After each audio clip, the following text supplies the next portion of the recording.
নমস্কার, আশা করি আপনারা সবাই খুব ভালো আছেন। আজকে লাল জবা নিয়ে একটু দু চার কথা বলবো আর কি। এই জবা গাছটি, এটাতে 5 পাপড়ি নয়, এটি বড় লাল থোকা জবা যেটাকে বলা হয়। এই জবাটি আমি কিছুদিন আগে নার্সারি নয়, রাস্তার পাশে একটি ছেলে এই গাছটি নিয়ে বসেছিল, কয়েকটি গাছ নিয়ে বসেছিল, সেখান থেকে আমি এই গাছটি কিনেছিলাম এবং তারপরে গাছটি বাড়িতে এনে আমি তখন আমার কাছে টব অ্যাভেলেবেল ছিল না, সেজন্য আমি ছোট্ট প্লাস্টিকের কন্টেনারে গাছটি দিয়েছি এবং গাছটিকে আর কদিন পরে আমি বড় একটি কন্টেনার বা টবে তুলে দেব। আর সবসময় মনে রাখবেন যে গাছ দিতে হয় 10 ইঞ্চির কমে, কোনো সময় দেবেন না।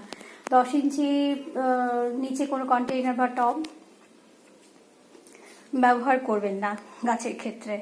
আর 10 ইঞ্চির উপরে যে কোনো চলতে পারে, তবে 10 ইঞ্চি বা 12 ইঞ্চিতে প্রথমে এনে দেওয়াই ভালো। তারপর আস্তে আস্তে গাছটি আর একটু বড় হলে তারপরে আবার 12 ইঞ্চিতে প্রতিস্থাপন করে দেওয়া যেতে পারে। আর জবা গাছের ক্ষেত্রে সবাই জানেন যে জবা গাছের ক্ষেত্রে যে মাটিটা লাগে সেটি যে কোনো গার্ডেন সয়েল, আপনাদের হাতের কাছে যা মাটি থাকবে সেটি নেবেন, তবে এঁটেল মাটি হলে ভালো হয়। যে কোনো গার্ডেন সয়েল নিতে পারেন, আর তার সঙ্গে একটু যদি বালি মিশিয়ে নিন, আর কম্পোস্ট যে কোনো বাড়িতে গোবর সার বা ভার্মি কম্পোস্ট বা পাতা পচা সার যেটা অ্যাভেলেবেল সেটা একটু মিশিয়ে নেবেন। ধরুন 60% মাটি যে কোনো গার্ডেন সয়েল, আর 10% একটু বালি দিলেন, আর বাকিটা ভার্মি কম্পোস্ট বা গোবর সার 1 বছরের পুরনো হলে ভালো হয়, বা পাতা পচা সার সেটা দিলেন, এবং একটু কোকোপিট মেশাতে হবে। কোকোপিট না পেলে কাঠের গুঁড়ো। আর আমি এবার একটু নিমখোল দিয়ে থাকি, যাতে প্রাথমিক পোকামাকড় আক্রমণ যেগুলো মাটি থেকে হতে পারে সেগুলো, পিঁপড়ে টিপড়েগুলো একটু হয় না। আর জবা গাছে যেটা জলটা দিতে হবে, টবের ড্রেনেজ সিস্টেমটা ঠিক আছে কিনা সেটা চেক করে নিতে হবে। জল যদি গোড়ায় জমে যায় তাহলে গাছটি নষ্ট হয়ে যেতে পারে। আর যেটা দেওয়া দরকার, এবং জলটা একটু নিয়মিত চেক করে দিতে হবে।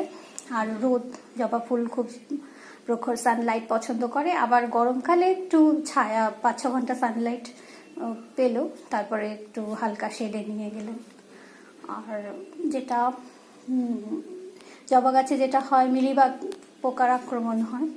মিলিবাগ পোকার আক্রমণের জন্য আমি যেটা করি, নিম তেল 1 লিটার জলে একটু নিম তেল মিশিয়ে, আর তার সঙ্গে যে কোনো ডিটারজেন্ট, মানে লিকুইড সোপ আর কি, নট ডিটারজেন্ট, যেটা লিকুইড বাসন টাসন মাজার ক্ষেত্রে যেটা আমরা ইউজ করি, সেটা একটু মিশিয়ে স্প্রে করে দিলে সপ্তাহে 2 দিন মিলিবাগ পোকার আক্রমণ থেকে, এগুলো আগে থেকেই করতে হবে।